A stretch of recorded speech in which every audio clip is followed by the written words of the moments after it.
الحمد لله رب العالمين والصلاة والسلام على سيد الأنبياء والمرسلين أما بعد فأعوذ بالله من الشيطان الرجيم بسم الله الرحمن الرحيم.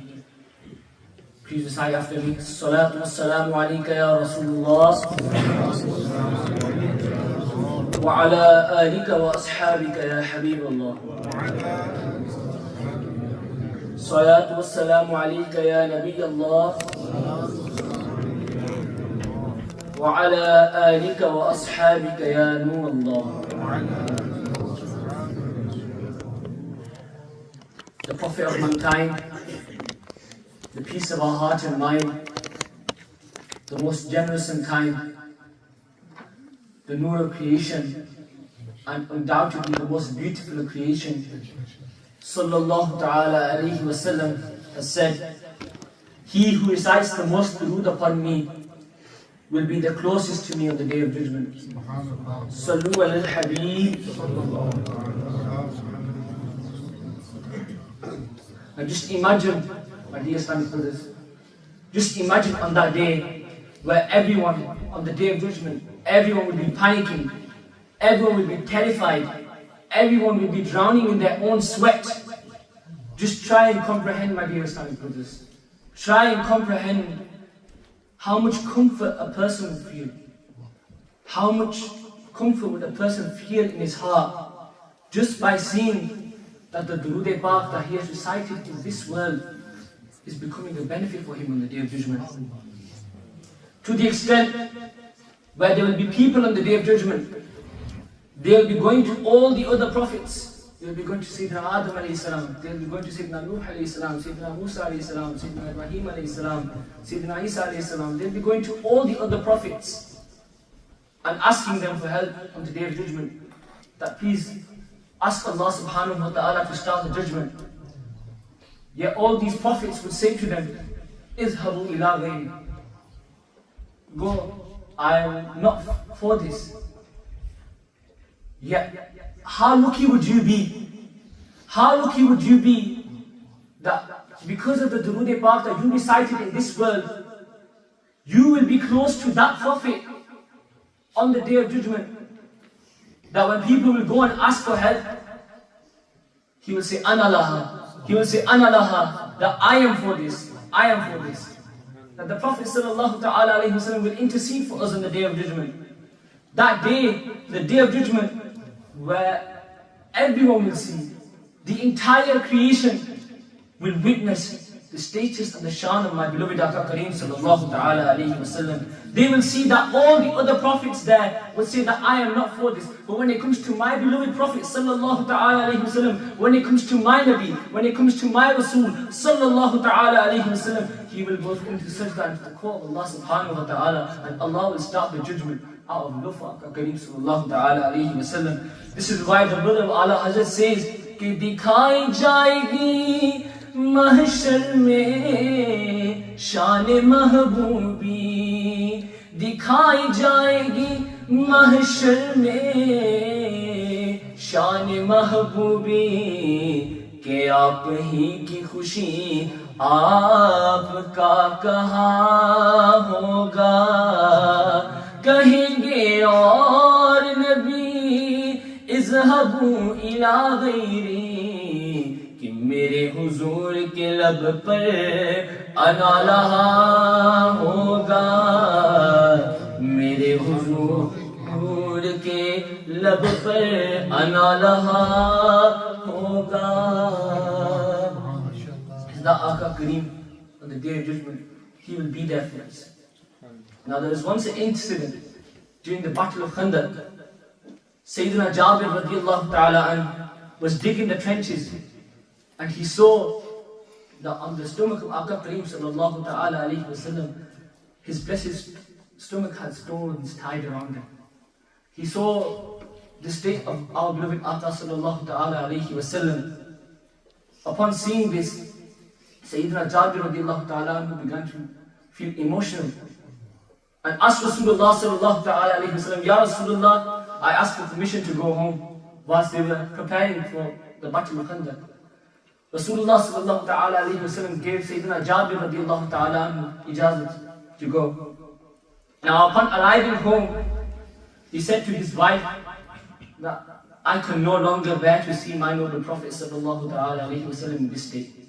I can no longer bear to see my noble Prophet sallallahu ta'ala alayhi wasallam in such a starving condition. So then he asked his wife, is there anything to eat? She replied to Sayyidina Jabir radiallahu ta'ala anhu, that there is some atta, there is some barley, and there is a small goat outside. Sayyidina Jabir radiallahu ta'ala anhu straight away began preparing food and slaughtered the small goat and prepared the food for Rasulullah sallallahu ta'ala alayhi wa sallam. Once the food was prepared, Sayyidina Jabir radiallahu ta'ala anhu approached the Prophet sallallahu ta'ala alayhi wa sallam and said to Rasulullah sallallahu ta'ala alayhi wa sallam, "O my noble Prophet sallallahu alayhi wa sallam, I have a little food.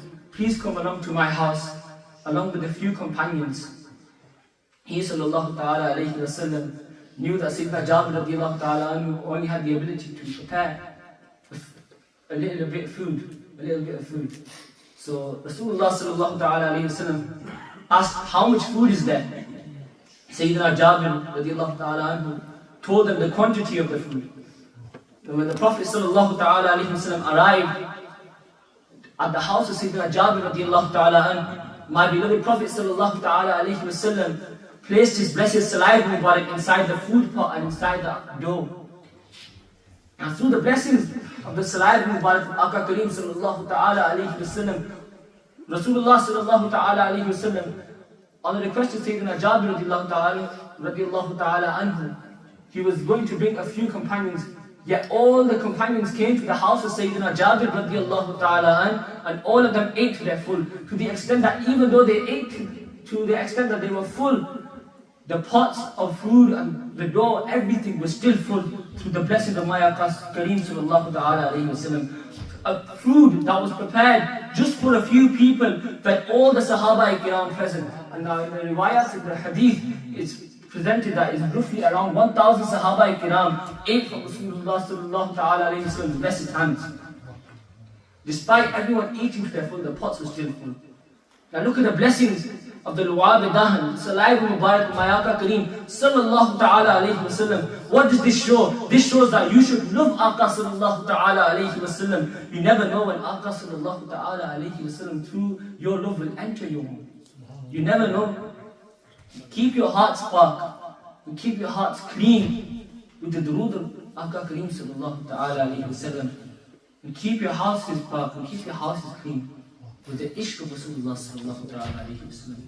You never know when our Aqā Kareem will come and bless us, because yaqinan aap hai aashiq ke ghar तशरीफ लाते हैं, मेरे घर में भी हो जाए चरागा या रसूल अल्लाह, मेरे घर में भी हो जाए चरागा या रसूल अल्लाह. This is our yaqeen, that if we show love to Aqā Kareem sallallahu ta'ala alayhi wa sallam, of course Rasulullah sallallahu ta'ala alayhi wa sallam will come to us. Now unfortunately there are people out there who claim that ma'azallah, my Nabi sallallahu ta'ala alayhi wa sallam is like that of me and you. Astaghfirullah. Now if you want to learn Aqidah, then look at the Aqidah of the Sahaba Ikram alayhim ridwan. The love that they had for Rasulullah sallallahu ta'ala alayhi wa sallam was such love that Rasulullah sallallahu ta'ala alayhi wa sallam did not release their blessed saliva mubarak from their mouths, except that the Sahaba Ikram would dive to catch it so that it would not touch the floor. This recorded in the Sahih of Imam Bukhari, that when the Sahaba alayhim ridwan would catch the saliva mubarak of May Aqā Kareem sallallahu ta'ala alayhi wa sallam in their hands, they would rub it across their faces as tabarruk. They would rub it across their faces as blessings. Now why would they do that with the saliva mubarak of Rasulullah sallallahu ta'ala alayhi wa sallam, if their blessed saliva, if my beloved Prophet sallallahu ta'ala alayhi wa sallam was like that of me and you? They knew Rasulullah sallallahu ta'ala alayhi wasallam is the best of creation. They knew the true maqam of Rasulullah sallallahu ta'ala alayhi wasallam. And then they say to us, don't exaggerate in the love of Rasulullah sallallahu ta'ala alayhi wasallam. Who told them to do this? Who told them that when the saliva Mubarak leaves the blessed mouth of Rasulullah sallallahu ta'ala alayhi wasallam, catch it so it does not touch the floor? Which verse of the Quran is revealed by this? Which verse was revealed to tell the Sahaba Ikram that when they catch the saliva Mubarak of Rasulullah sallallahu ta'ala alayhi wasallam, rub it on your faces? Which verse is revealed that when the Prophet sallallahu ta'ala alayhi wasallam shaves their blessed hair, catch the hair, seek the barak from the hair Mubarak of Aka Kareem sallallahu ta'ala alayhi wasallam? What was this? These were actions motivated by love. These were actions motivated by passion. These were actions motivated by the deep emotion, the deep love and affection that they had for May Allahª Kareem sallallahu ta'ala alayhi wa alihi wa sallam. This is why there is no follower like the followers of Rasulullah sallallahu ta'ala alayhi wa sallam, and no one like the Messenger of Allah sallallahu ta'ala alayhi wa sallam. This is why Huzur Taj Sharia Mufti Akhtar Raza Khan rahmatullahi ta'ala alayhi says that aap jaisa कोई हो सकता नहीं अपने हर खूबी में तन्हा आप है अपने हर खूबी में तन्हा आप है. Now Ya Rasulullah sallallahu ta'ala alayhi wa sallam, no one can be like you Ya Rasulullah sallallahu ta'ala alayhi wa sallam. No one can match you Ya Rasulullah sallallahu ta'ala alayhi wa sallam. No one can match your shan, your status, and everything about you Ya Rasulullah sallallahu ta'ala alayhi wa sallam is perfect. Why? It is like that what Sayyidina Hassan bin Thabit radiyallahu ta'ala anhu said, كَأَنَّكَ قَدْ خُلِقْتَ كَمَا تَشَاءُ. You were created as if you were created from your own will. You were created perfectly, Ya Rasulullah sallallahu ta'ala alayhi wa sallam. Now, my dear Islamic brothers, what do we take from this? We take from this that when there is physical benefit, there is also spiritual benefit. Where you would have nurses and doctors helping you out for first aid, you will also have Allah and His Rasul sallallahu ta'ala alayhi wa sallam to help. Because truly they are your real first aid. The real first aid lies in the court of Allah subhanahu wa ta'ala and His Rasul sallallahu ta'ala alayhi wa sallam. And when you ask from His Messenger sallallahu ta'ala alayhi wa sallam with true sincerity and true intention, then most certainly He will give. Like what our beloved Ustaad Amir said today, that your true intention lies within your heart. Ustaad mentioned that you have to have ikhlas, and the intention that you make all depends on how you take it. Also, Ustads have also mentioned that before you make an intention of doing anything, before you do any action, take at least 12 seconds to think before you do something. Will Allah and His Rasul sallallahu ta'ala alayhi wa sallam be happy with me if I do this action? So, Rasulullah sallallahu ta'ala alayhi wa sallam will give, inshallah. May Allah subhanahu wa ta'ala give us all the ability to act upon what has been said. Give us first, most certain, give me the ability to act upon what has been said. Any mistakes that have been made, may Allah subhanahu wa ta'ala forgive me. وما علينا إلا البلاغ المبين. صلوا على الحبيب صلى الله تعالى على محمد صلى الله تعالى عليه وسلم. Alhamdulillah. This is the blessings of Madani Qafilah. All the brothers are here, mashallah. Please do regularly attend the Madani Qafilahs, regularly attend the Ijtimas, and take blessings from the Madani Mawlana. صلوا على الحبيب صلى الله تعالى على محمد صلى الله تعالى عليه وسلم.